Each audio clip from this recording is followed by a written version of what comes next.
Feel free to turn your cameras on. Let us see the face behind the screen.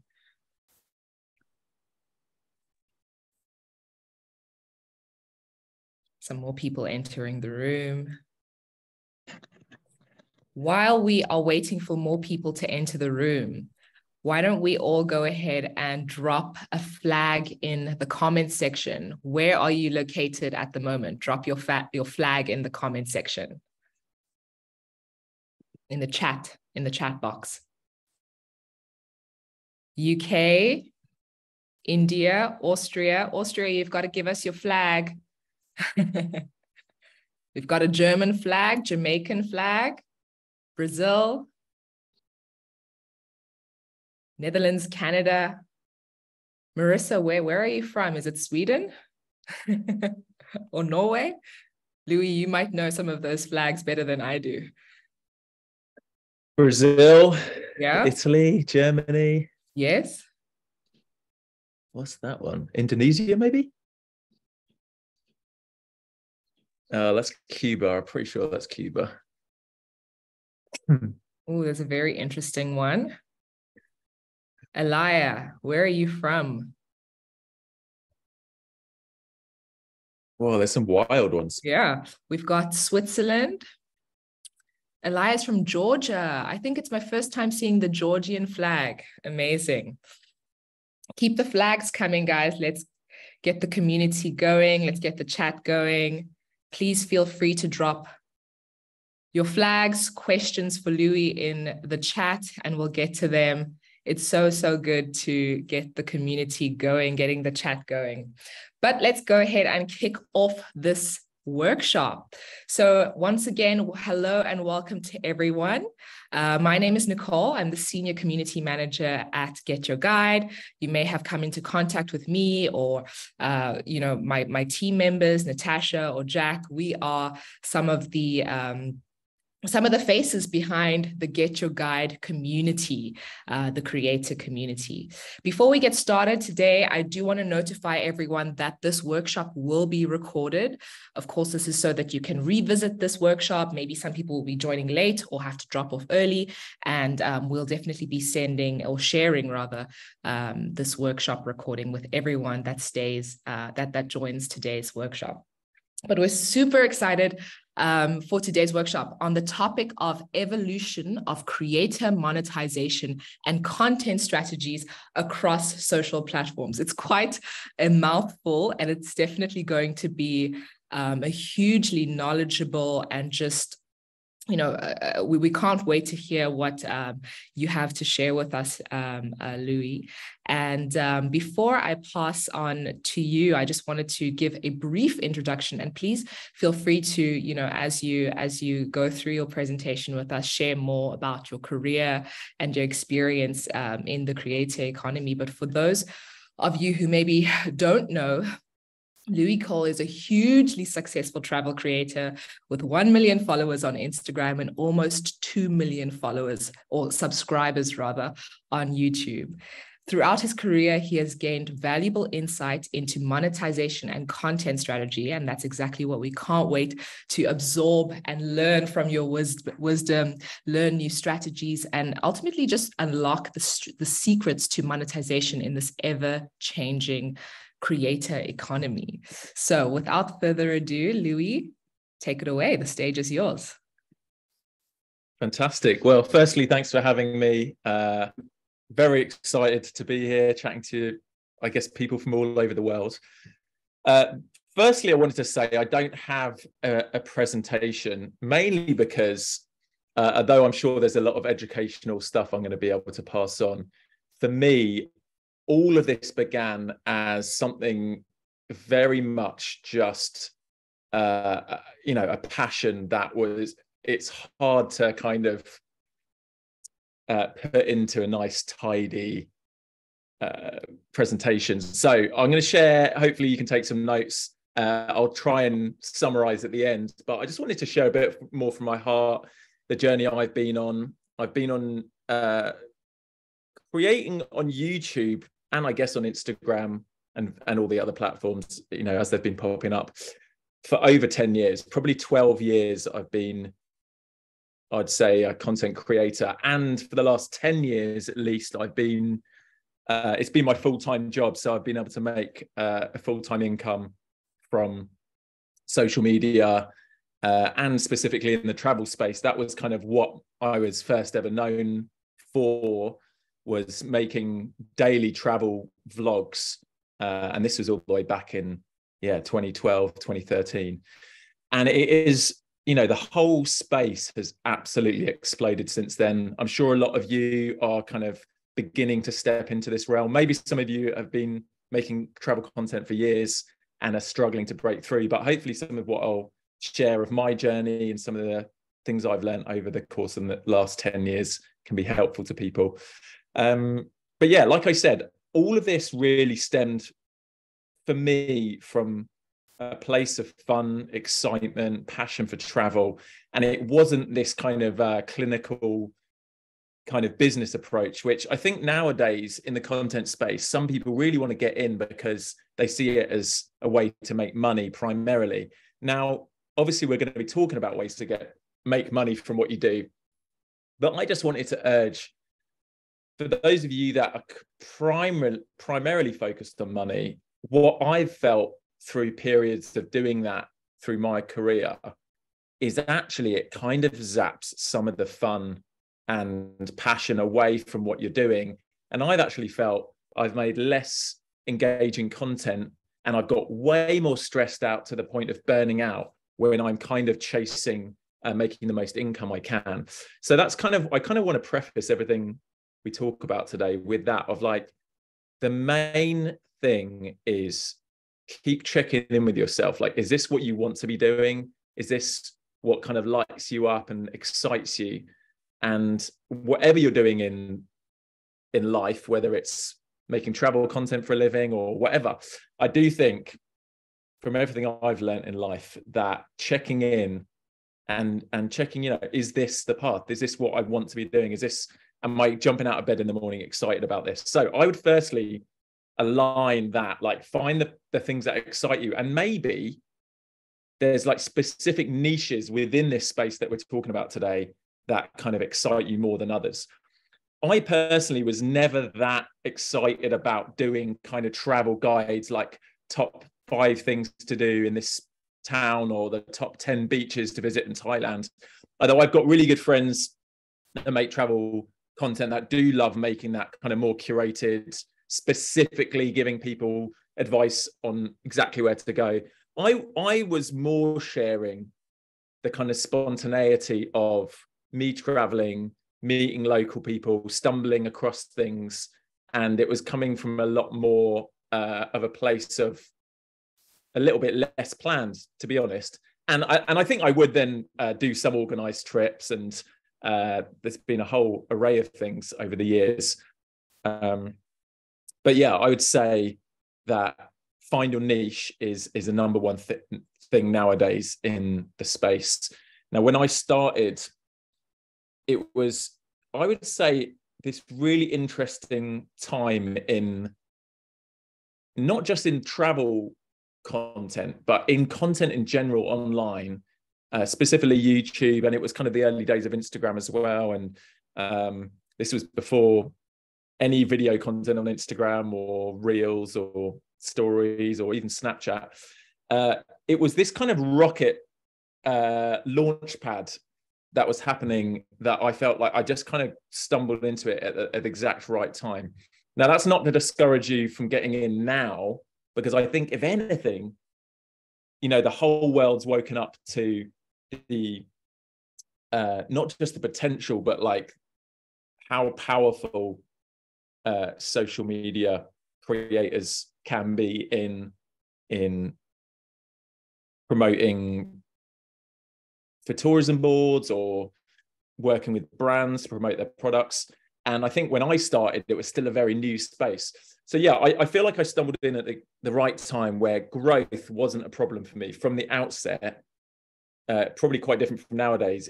Because there weren't many people doing it, I was growing very fast from the very beginning.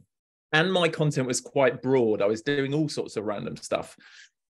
And I'll talk a bit about my journey in a moment, but I'm just kind of painting the picture. I think nowadays, like I touched on, I think finding your niche would be the biggest bit of advice I'd give in terms of growth and kind of enabling monetization. This is kind of what we're talking about today. I feel like if it's too broad, it's hard to stand out. And I think if you can niche in on, I've seen creators online blow up that are like train enthusiasts or something, there's like specific elements of traveling and that some people just get really into. There's, I won't go into the examples, but yeah, like I've seen in the last couple of years, like really niching the kind of content you're doing is really working a lot more. Anyway, I'll rewind before I jump into little bits of advice. Maybe I'll kind of sprinkle a bit of some tips and advice and some of my experience throughout the story. But I thought what would be helpful maybe would be to go back, explain the last 10 years, a little bit of my monetization journey and my kind of content journey. And also, I guess, the ups and downs of it all, really, because it's something you don't get to talk about online as much, is some of the struggles that can arise. And a lot of people don't want to hear that because they're like, oh, you're living a dream life. You've been traveling nonstop, getting paid for it for 10 years. And your life's a nonstop vacation. So what are you complaining about? But, there are times where there are, let's say, challenges. I'm not complaining, but there are challenges, and I can go into those as well. And maybe if you have any thoughts as I'm sharing my story, of any things you want to ask, we will open up for questions at the end. So anyway, let's rewind. 2012, I was very excited about YouTube. I'd started meeting some people. I actually stumbled into it in a really random way. It was unrelated to travel. I was actually doing these weird eating stunts. And I guess there are a lot of, going back to niches, there are a lot of specifically travel and food accounts, which I've seen really blowing up, people trying street food around the world. It wasn't quite what I was doing, but I was eating some really random things. Those videos were going viral. And although that wasn't really what I wanted to do, it was kind of an accident.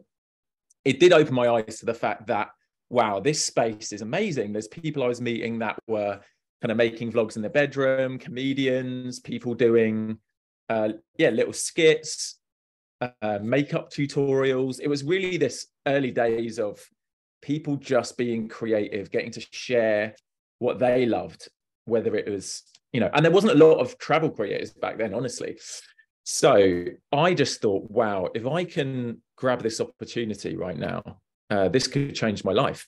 I wasn't really thinking of it as a business move or like this is going to be my career necessarily, but I just thought, oh, if I can make enough money to just cover my basic costs, then this could really take off. Now, something I'd had previously experimented with, and this is something maybe I could challenge some of you watching that are wanting to make the step to make this a full-time thing, but you can't quite do it. Maybe you've still got a full-time job doing something different, and this is something you're dabbling in. Something I did in my early 20s, which I'm really grateful that I had this kind of time to do. So I had taken some time out of education. I was going to go and do a graphic design degree, but I decided to take a gap year. And then I actually never went back. I never went to university. I just traveled, actually got some work and realized, I don't, for what I want to do, I don't really need an education, a further education. But anyway, what I did start doing was like, well, how much do I really need to earn in order to be happy? Because ultimately, contentment, fulfillment, happiness is kind of what we're aiming for. It's not necessarily this big fat paycheck or a big bank balance, although that can contribute. And I, in my early 20s, experimented like, what's the most basic way I could live? And some of you watching might be doing this currently, but I was living in a vehicle. So I lived in my little minivan, another amazing way to travel. And there's a whole niche of van life travel content, which I'm sure some of you are doing. So, but back then I wasn't making content. I was just like, okay, what can I do to save money, really? Because I don't want to be working a job 9 to 5 that I don't want to be doing, just to afford rent and costs and things that I don't necessarily need.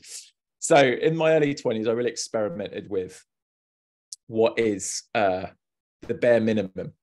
Now, that really helped me, because moving forward to when I started YouTube, I was like, well, I don't need a lot. I don't need to be earning a lot to have enough to live.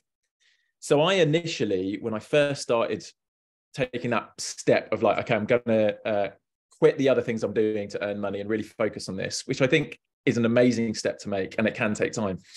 I ended up crashing. I'm moving to the US, well, traveling to the US, crashing my friend's couch for a few months, which he kindly let me do. That's always helpful to have friends that let you crash on their couches, or you could couch surf or stay in youth hostels or whatever. And it meant that my actual outgoings were really low. It meant I could really focus on the content. And this was a fantastic move. And I really think if you've got quite a lavish, expensive lifestyle, it can be a much harder jump to go from, you know, working in a full-time job to make your income to being a content creator full-time. So yeah, initially the things I was monetizing were, thankfully I've been accepted into back then it was like you had to apply to be to get monetization on your YouTube channel. So I was making a small amount from YouTube ads, probably less than $1,000 or whatever. And then I remember it was probably April 2013, a brand reached out, and I'd already grown. I think my channel had already hit 100,000 subscribers on YouTube.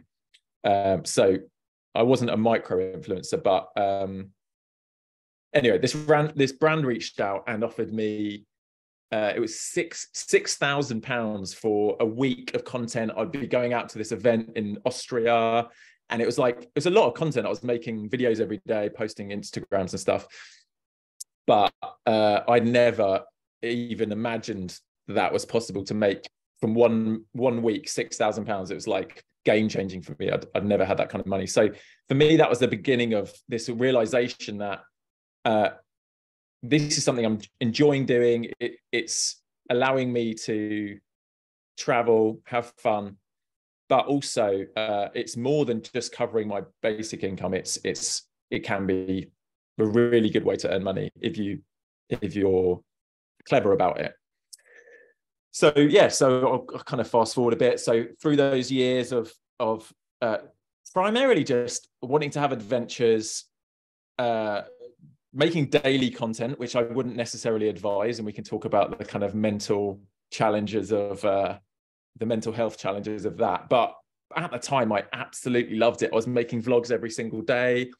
At one point, I was posting on Instagram twice a day, I think, like once in the morning, once in the night, vlog every day. I was just so on it. I was so excited, but it wasn't coming from a place of, I've got to be a business person. I have got to build the biggest income, hustle, which I'm not necessarily saying is bad, but for me, that's just never did it. It was purely just a place of passion, loving traveling, loving meeting people, loving experiencing different cultures, and just seeing just endless possibilities of, you know, this is an amazing world. And this is probably, you know, a lot of you probably had that realization that I wanted to continue to be making travel content is such an exciting space, and it does open up so many doors for you to travel around the world.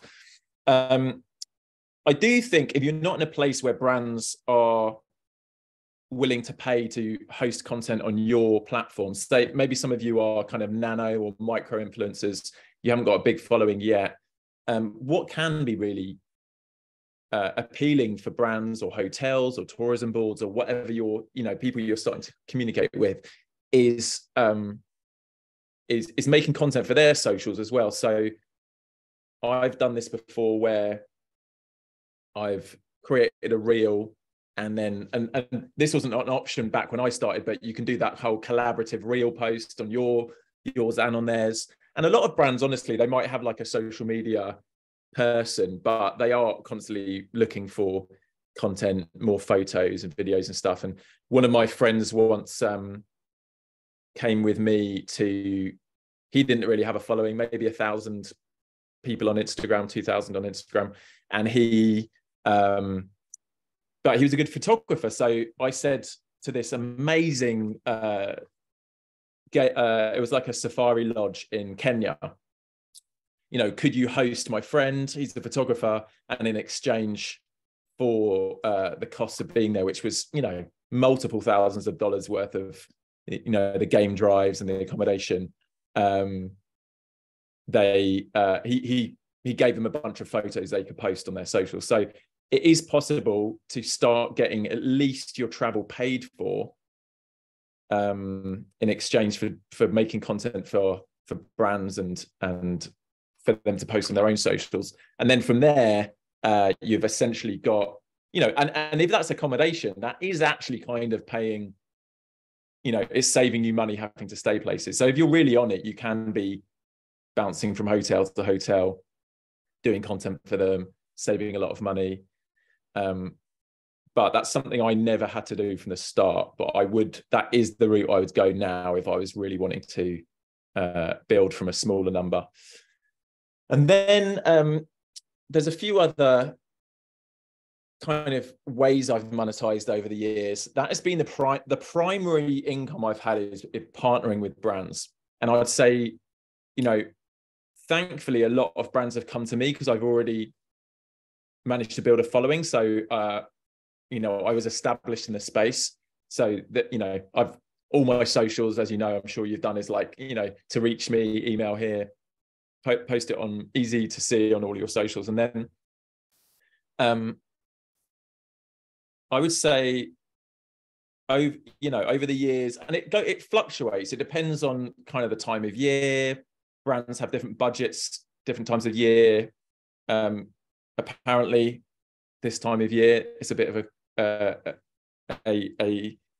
June, July isn't a great time to kind of be trying to find branded work unless it was kind of pre-organized at the beginning of the year. But there's loads of stuff you kind of learn dipping your toes in.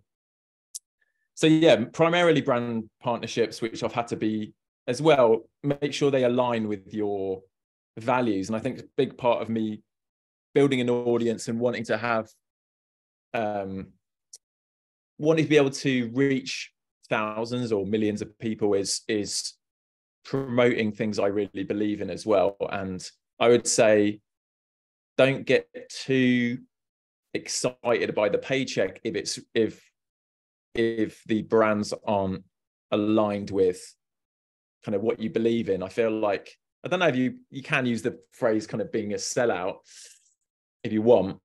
And I'm sure there's moments where I've kind of probably made a wrong decision to work with certain brands. I do feel though nowadays, most brands are becoming more aware and are less problematic and are wanting to do good things for the environment, human rights issues, stuff like that. And I think that as just being to navigate through, what brands to partner with. So anyway, that's been my primary income.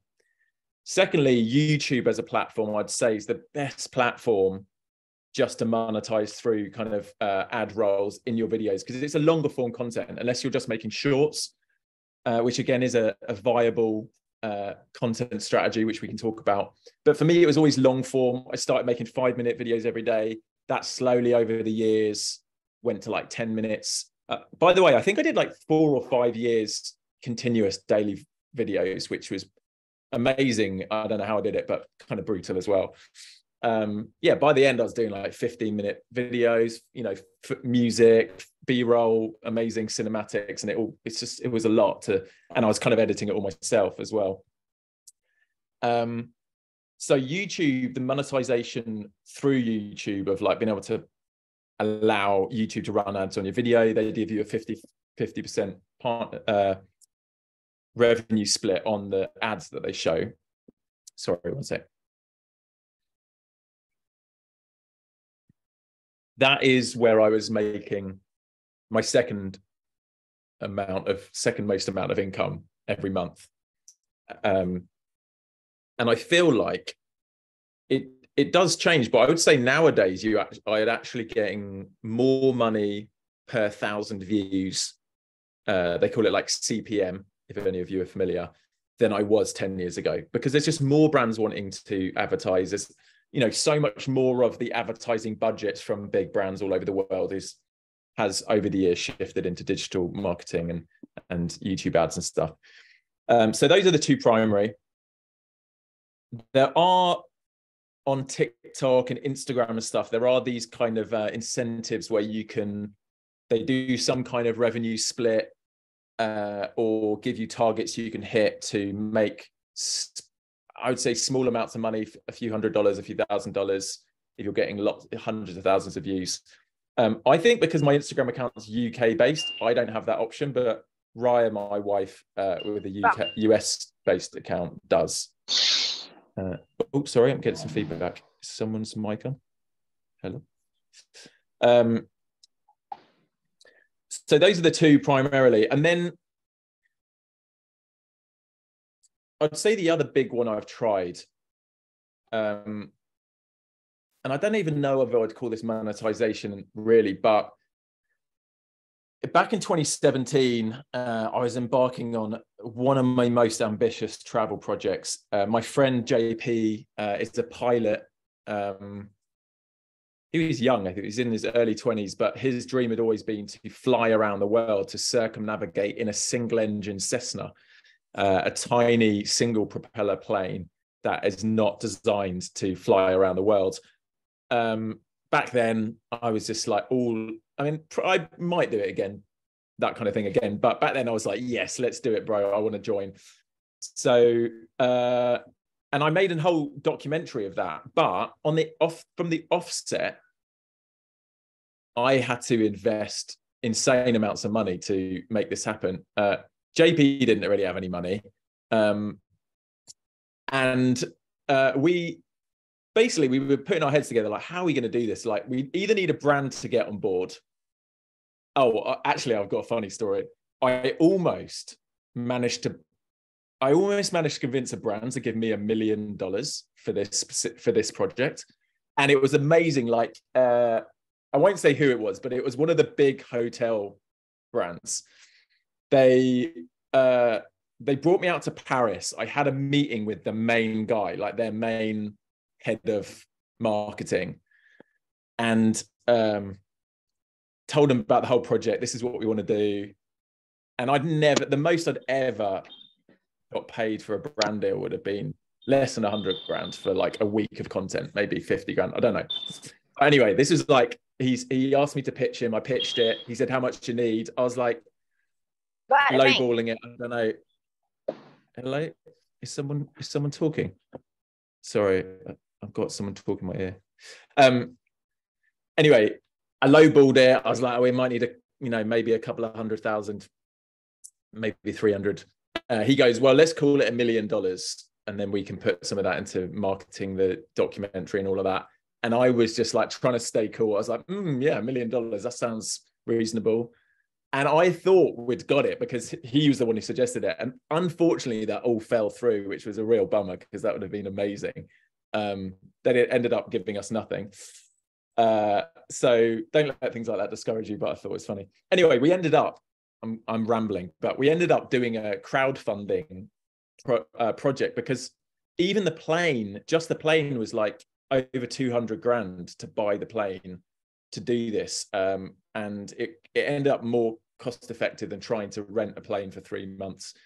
So it was all stupidly ambitious. And the only way we could imagine doing it was basically pre-sell the documentary and start a Kickstarter to essentially sell the documentary. And there was like other perks depending on how much money people gave.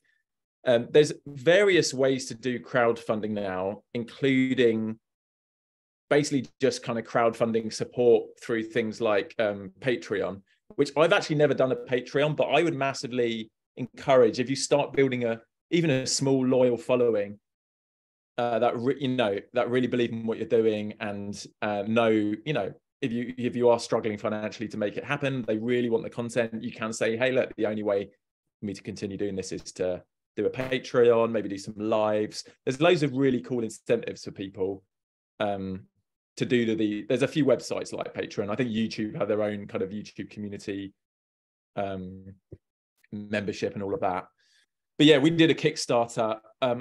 It went successfully. We raised over 100,000 for it, which didn't only covered a quarter of the cost, but it gave us some upfront money to make things happen. I would say if you are going to do something like that for a specific content series, it's a struggle, and we, I massively underestimated how much it would actually cost to send out physical copies of the documentary on Blu-ray and USB sticks and shipping them all around the world, t-shirts and merch that we did. Digital products are much better to try and sell internationally. I probably ended up spending 30 grand of the 100 grand just on postage and creating the physical products that we were giving out for incentives. So, that's a lesson learned. But that is a strategy if you want to do kind of crowdfunding, getting memberships to your content.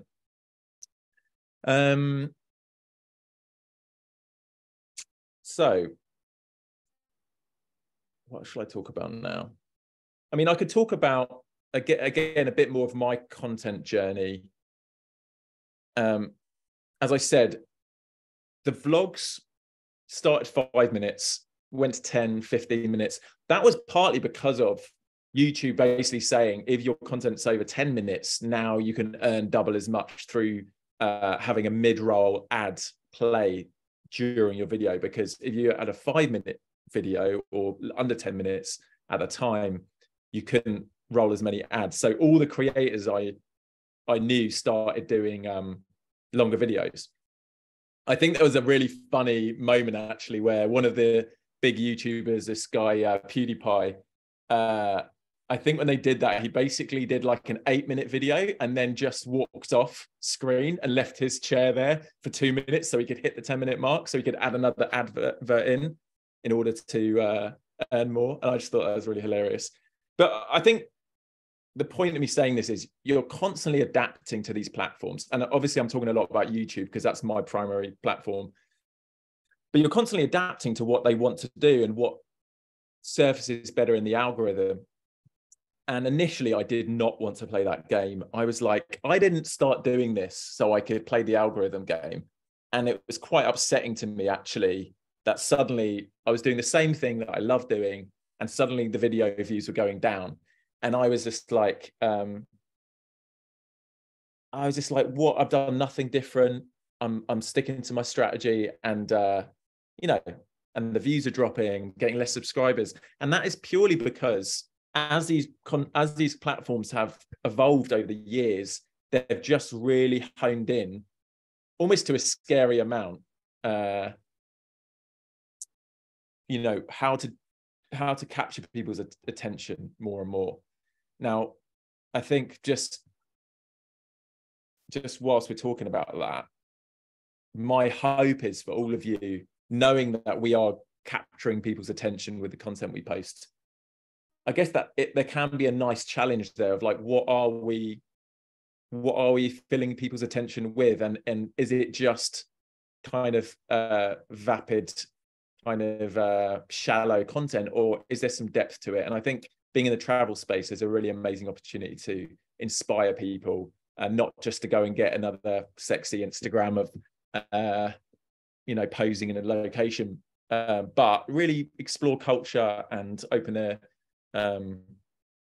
eyes and learn, and there's something really beautiful that we can inspire people to do. And I think there's a fine line between giving people FOMO and actually making them feel a bit depressed about their life and inspiring them, which we all kind of tread that fine line as much as we can.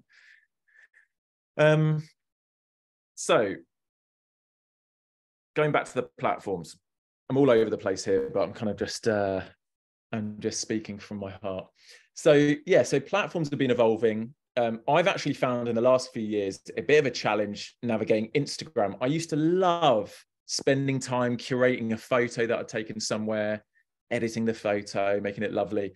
I just don't post any photos on Instagram anymore because they basically prioritized video massively. Like they've said it. They're like, we don't really show photos to people anymore. And I don't know how many of you are still posting photos. And maybe you can sprinkle a few in, but they massively algorithmically promoting and pushing reels. So I've had to just adapt, and that's something I was quite stubbornly against, and I'm still on that journey with Instagram of like, I don't really have the same passion for short form content as I do long form. But I know as a content creator, I just have to keep exploring that and finding that and figuring out, okay, what is it that makes it work for me? Because I don't want to get locked into just be posting content I'm not excited about. I just can't work like that. There are, fun trends you can jump on, and certain sounds you can use, and I'm kind of throwing TikTok, Instagram Reels, YouTube Shorts all into the same bucket, although they're all slightly different, and maybe they work slightly differently, but they're all very similar in the time, around a minute long or less, and using trendy sounds and little templates that people post. And I'm sure a lot of you probably make this kind of content as your primary content. But yeah, I'm still on that journey, so maybe I can get some tips from some of you from doing the short form stuff. But I found some stuff really actually does a lot better than other stuff, and luckily a lot of what I filmed over, especially the last probably 4 or 5 years, I've been trying to shoot quite wide lens wise. So I've got my camera. Wait one sec. So Louis, this is my primary vlogging lens. Louis, while you grab your camera and you tell us all about the specs, there's quite a few questions that have come, and grab a sip of water there.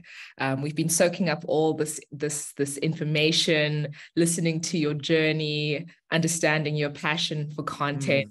And there've been so many interesting questions coming through the chat. So please tell us about your lens, because that actually was one of the questions that came through. What video equipment / model do you use? And then we can maybe jump into some more questions around content, best practices when it comes to video length, your recommended video length, and just get into some more of the real details when it comes to content. Okay, yeah. Yeah, we can start going into questions now. Yeah, that's probably the best. Because I've covered pretty much what I wanted to talk about. I mean, there's a few other things we could talk about, longer form, so like podcast kind of stuff, which I've experimented with doing like an hour to 2 hour content, which is a lot of work, but some of you might want to do like travel podcasts. Streaming as well is similar. Streaming, you might do an hour-long stream. And I've done a few of those actually out in the field. I don't think at the time it was quite ready for it in terms of the technology, but I'd love to do more kind of live location streaming. They call it like in real life IRL streaming, which I think happens. I haven't even gone on Twitch, to be honest, but I've done a few YouTube streams, stuff like that. So that's a whole nother thing we can talk on, which can be monetized differently as well. But yeah, let's jump in. Let me quickly, before we jump into questions, I'll very quickly run through my equipment. Perfect. Right. Firstly, I just want to say, don't get too wrapped up in equipment, mainly because smartphones nowadays are amazing. And when I started, filming on my phone literally looked like a potato. So it wasn't an option. So I started filming on a small point and shoot like this and taking photos. So this is actually a Sony RX100 Mark VI. I started before, it wasn't even this good quality. This shoots in 4K. I was shooting on a like 1080p kind of camera this kind of size. That was my first introduction to vlogs, and I was doing all my Instagram content on that as well, and then editing on my computer. I then over the years have basically not fallen into the trap of, but kind of got lured in by wanting to get nicer and nicer quality videos. So I would say this is the best vlogging camera out there right now, for quality. I mean, I guess you could go a little bit smaller than this, but for me, this is the Sony A7S III. It's got the flip screen. It shoots in 4K up to like 120 frames a second, which is unnecessary. But it's really good autofocus, all of that.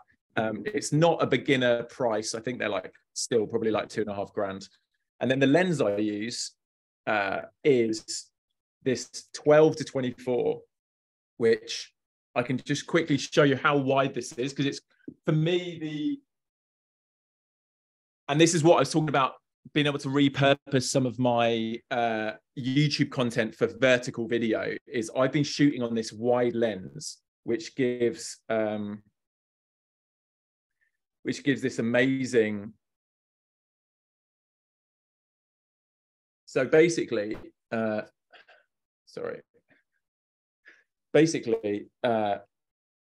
see how wide that is. I think that's exciting because you could crop it. If you imagine cropping that vertically, it would still work, right? So I shoot a lot of my vlogging wide enough that if it was cropped vertically in that shot and I'm shooting at 4K, I could actually repurpose that. So that's partly why I went with such a wide lens. There's other cheaper options. I know Sony have just released actually a point and shoot that has the wider, I think an 18mm or a 16mm wide, because these ones aren't, these are like 24mm equivalent, and they're not, I don't think they're quite wide enough. Anyway, and then I also recently have been making a lot of fun content with the 360 camera, really fun for reels. And I think some of my latest reels, if you check my Instagram, we were like surfing these electric surfboards across the channel from France to England. And it was really cool having one of those on a selfie stick. You can't really capture content like that with the normal camera. But saying all of that, if some of you are overwhelmed, like, oh, I don't want to spend £3,000 or dollars on a camera, I shoot a lot of my stuff on my phone now. And I actually think you're shooting travel reels, you can shoot it all on your phone, don't worry. And even vlogs, I shoot a lot of my vlogs on my phone. And I just think it's going to get to the point where you don't really need a big camera, honestly. Anyway, let's go through some of the questions, because I'm sure there's tons. Best advice is to start with what you have, right? Okay, so let's jump into a couple of questions. We have so many, so maybe we can just keep the responses 1 or 2 lines so we can get through as much as possible. Calvin has asked how to grow the first 2K subscribers in less than a year. And I don't think the number here is what matters, whether it's 1K or 2K or 10K, but how would you, if you had to start from scratch in 2023, start to get that momentum going as far as building an audience and gaining traction online? To keep it brief, find other people in that community. So obviously this group that you're in is one of the best ways if you've got a very low amount of followers and you're wanting to build to a few thousand followers. Talking to each other in this group, having ways to collaborate with one another, doing collaborative posts, finding those people in those communities, being able to share your content amongst those communities. That for me is the initial stage of how to start building a following. I'm sure some of you would really appreciate following each other's content and seeing how you approach it and what you do. And I'm sure maybe you already follow everyone in this group, but that's a great start. Fantastic advice. I totally agree. It's all about networking, and you can go so much further together. Let's take it to YouTube. Another start from scratch question. If you were to start your channel from scratch, how would you approach monetization? I just saw something today actually on Twitter. Very exciting. Don't know if I can find it, but basically YouTube has I think even today, just lowered their requirement for monetizing your channel. I think you're only required to have 500 subscribers now, whereas it was 1,000 subscribers. And I can't remember what the other requirements are. I think you need like 3,000 hours of watch time which isn't crazy. So YouTube make it very easy to monetize. Then you just need to keep, it might still take a while to make real money, but it's exciting that from, essentially from the start, you can be making money on YouTube. And I think that's great. And I think that incentivizes people to be like, oh, this could actually work, And in terms of knowing what to charge, I mean, as you spoke through kind of your journey, you said that you were getting a variety of offers from brands. And in the beginning, you were just happy to get an offer, right? So how would you, try to gauge where to charge when it comes to working with brands on paid campaigns? I mean, it's really tough. I've actually had to work with kind of agencies and management to help me with negotiations because I don't really like doing all of that. And the industry changes. I think the more saturated it gets, it might be that money I was making at some points for a video with, say, 100,000 views, I might not be getting paid the same as I was. But I think the main thing is, and this is what going back to having a niche thing rather than just kind of generic travel, which I think I was for so many years.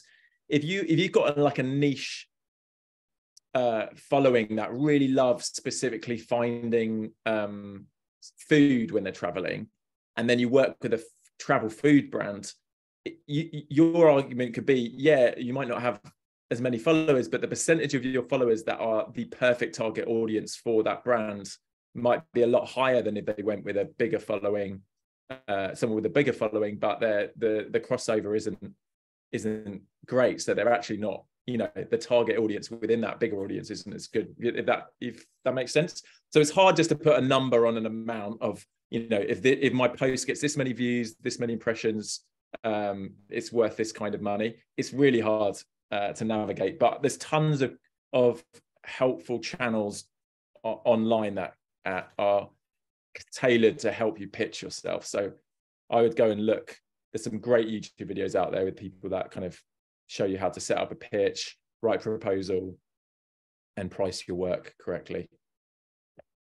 So on that note, we have another question from Jay, who asks, how would you find and approach brands for sponsorship? So obviously at this point in your career, it's become a little bit easier. You've built a reputation for yourself, but starting out, in terms of trying to build up that reputation and that, prove yourself to brands that you have quality content, or perhaps it's a user-generated content collaboration that you're trying to pitch.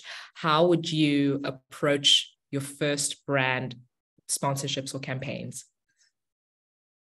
So obviously you can try emailing brands, DMing them. It helps when I DM brands because they can see I've got a big following. So it might be hard to get response if you're just starting out. There's some other really good actual in-person events. There's a lot of these kind of there's one called like the World Travel Market. There's another one, T-Bex, that I went to. There's a few of these like travel kind of conventions where you've got tons of these hotels and tourism boards, and they've got stands. And I'd gone to those before and just gone up to them and said, hey, I've got a YouTube channel. They didn't even ask how many followers I had. I was like, I'd love to talk about collaborating, blah, blah, blah. So I feel like you just need to be really on it and proactive. And, it's exciting sometimes as well. You might it's exciting pursuing potential work if you like doing that. But even recently, I've done a lot of like reaching out to brands that I want to work with. It can really work well, and it's mainly asking brands like, what do they want? Like, it's knowing what you offer, but also like, what is their dream collaboration? What do they really want to get out of it? What's their perfect kind of piece of content, or what are they really excited about in their, with the upcoming things, with what they're doing as a brand? And then you can kind of pitch yourself as like, oh, I'm the perfect person to help you do that. I don't know. There's loads of approaches, but that's why I'd start going to some of these events if you can, if you live anywhere near those events happening. Pitch yourself as the solution to the brand's problem. I love that. So on this, there are a couple of questions that are very on topic in terms of content strategies across social platforms. We have one question that is asking for you to just elaborate a little bit more on, in terms of the focus. Where is your focus? Is it predominantly on YouTube? Is it on Instagram? Are you shifting to shorts? Are you focusing on reels? You know, talk a little bit about your kind of content strategy and the breakup of the different formats within that strategy. Yeah, right now, I've got my YouTube channel, and then we have a couples channel that me and my wife have. We're trying to post every 2 weeks on those. So essentially a long form bit of content every week. So there'd be, like 4 pieces a month. Partly that's because we've got a newborn baby, and we can't really manage more than that right now. I'd probably be posting every week on both channels if we had a bit more capacity, and I've been speaking to an editor to help with that. So that might be, in a few months. And then on top of that, I don't have a strict upload schedule, but I am really trying to explore more short form for Instagram Reels. Basically, I'll post, if I do a short form piece of content, I'll make it under a minute, 30 seconds to a minute, and I'll post that across Reels, TikTok, YouTube Shorts, maybe even Twitter. I think Twitter are going to be getting more on top of their video content. I think it posts on Facebook as well, but I haven't really been big on Facebook as a kind of platform, although it can be fantastic for some people. I'm assuming most people here are focused on Instagram, but maybe I'm incorrect in thinking that. But I would have thought, when I talk to most kind of travel creators and influencers, it's kind of primarily Instagram. But I would suggest looking at YouTube as a, I found better brands will pay more for a longer form bit of content, and you've got the opportunity to directly monetize through YouTube doing that as well. And then you could also use that longer form bit of content and cut it up into bits that you can repurpose for vertical stuff. So a lot of repurposing, a lot of cross-platform promotion and growing in a holistic way. So Louis, we probably have time for one more question, and I wanted to take this one back to a personal note, back to the passion, back to the drive to start it all. And we have a question from Sarah, who says, "You're very natural in front of the camera. Just wondering if you've ever felt self-conscious about posting videos, especially in the start. What advice would you give to people to feel more natural in front of the camera? And by the way, congrats on the baby." Oh, thanks. Honestly, the natural thing is just practice. The more you do it, the more you'll feel comfortable. It probably helped that I was kind of watching back every single day, and I got so used to watching myself talking on camera. I can't remember thinking, oh, this is so cringe, but I know a lot of people feel that watching themselves. You'll get over it, honestly. Just keep going. Don't let it hinder you. I think I'm getting a bit philosophical here, but a lot of the things that hold us back from doing stuff in life it's a fear of something, a fear of what other people are going to think, a fear of looking stupid, looking silly in public. Even a lot of my friend vloggers struggle just whipping their camera out in a public place and vlogging. It's like, oh, everyone's looking at me, but they're really not looking at you. Or they might glance over and be like, that's weird, but it doesn't matter. You're doing what you do. So yeah, just try and, if you do feel fearful and afraid, just face that fear, just take a few steps of courage, because the potential is, if you really stick at it, it's so freeing having a life of being able to travel, make content for a living.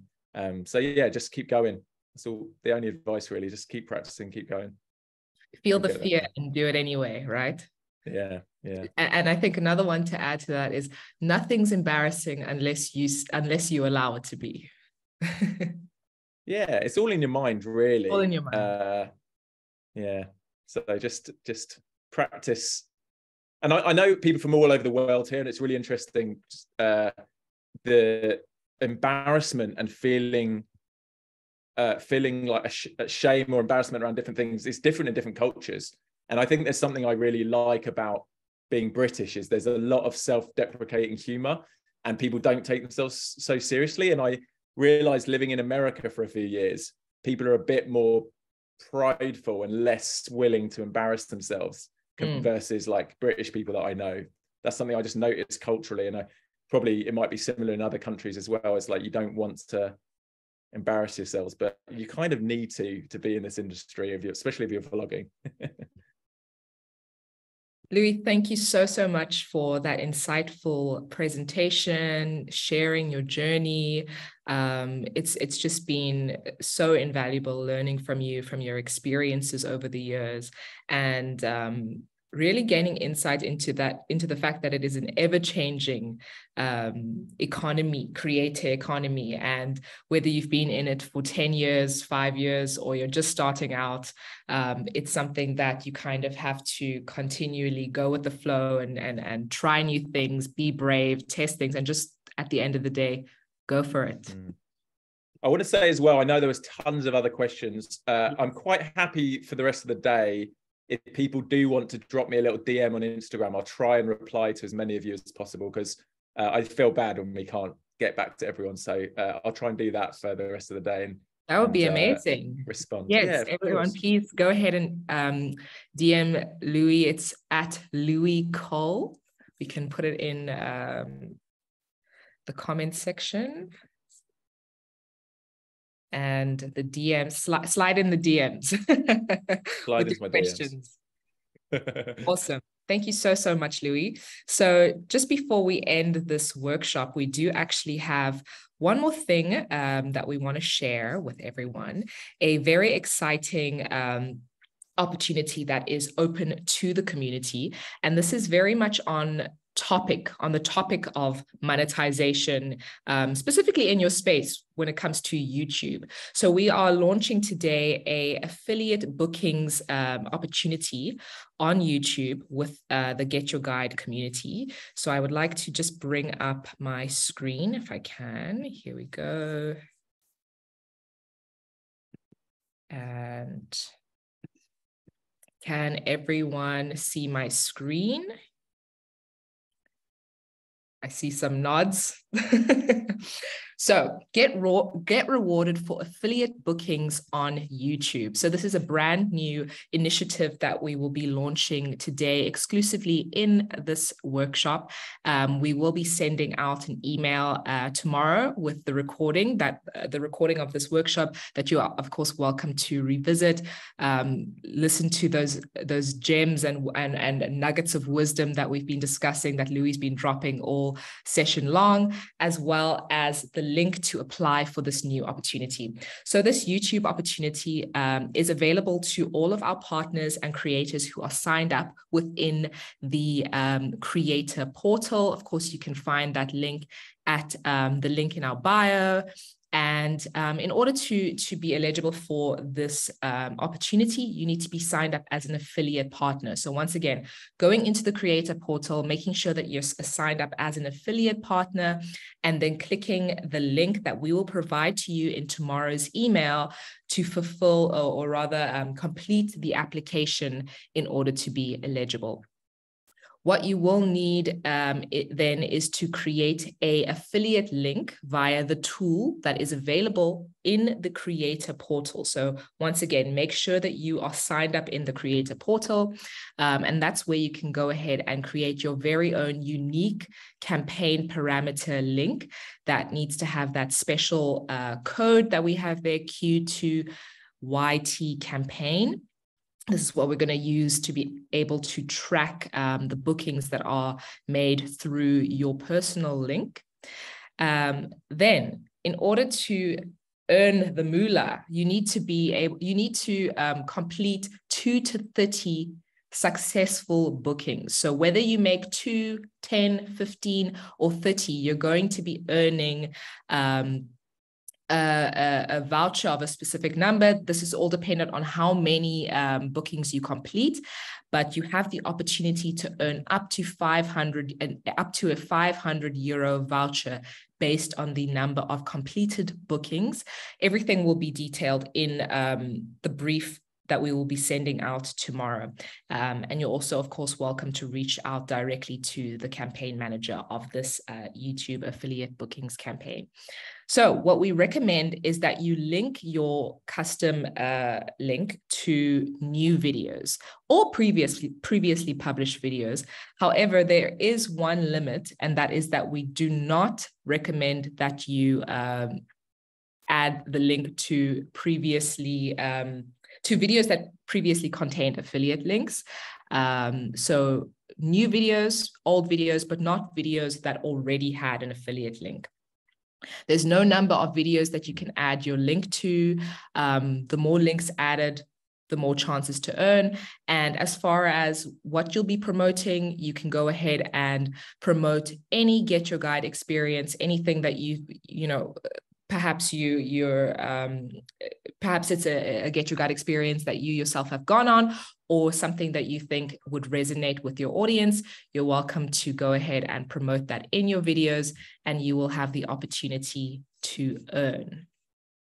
All right, so that brings us to the end of our workshop session today, this evening, this morning. Just a little suggestion.